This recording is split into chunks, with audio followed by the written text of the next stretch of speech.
Hayo yamebainika baada ya Mwenge wa Uhuru kufungua kituo cha afya Kinyagigi, na hapa wananchi wanaeleza shida walizokuwa wakipata, ikiwemo wapendwa wao kupoteza maisha.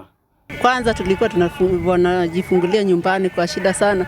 Sengine wakina mama akipatwa na uchungu anachukuliwa na mkokoteni wa ng'ombe. Saa nyingine nako mwanamama anakuja kujifungua mtoto amesha fariki.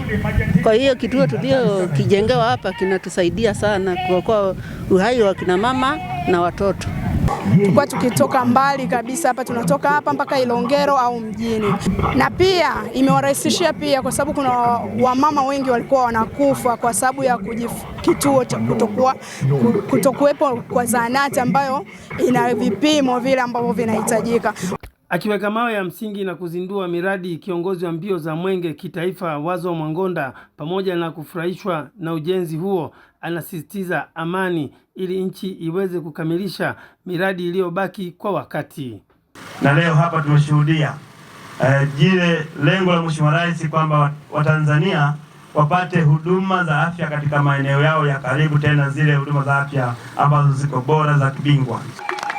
Na leo tumeshuhudia mwananchi ambaye angepaswa kusafirishwa aidha kupelekwa kwenye kituo cha afya huko mbali, lakini amehudumiwa hapa kati Mwenge wa Uhuru hupo na amejifungua salama. Niseme tu wananchi, tuendelee kulinda sana amani na utulivu, ili haya mambo mazuri tunayoyaona katika maeneo yetu yaendelee kuja.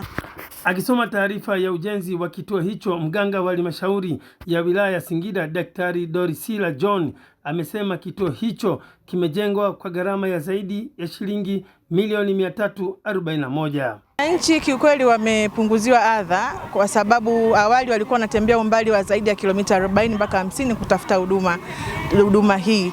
Mradi huu una wananchi takribani zaidi ya 5,000.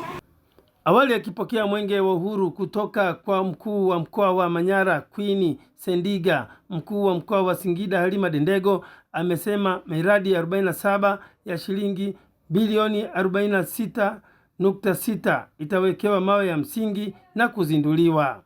Mwenge huu utatekelezwa katika wilaya zote 5 na halmashauri zake 7 katika umbali wa kilomita 956.45 na jumla ya miradi 47 itapitiwa. Miradi yote hii na jumla ya thamani ya shilingi za Kitanzania bilioni 46.66. Mwenge wa Uhuru ukiwa Singida DC umezindua miradi mbalimbali ikiwemo shule mpya ya sekondari Ngamu, ambapo wanafunzi walikuwa wakifuata elimu umbali wa kilomita 30 kwenda na kurudi.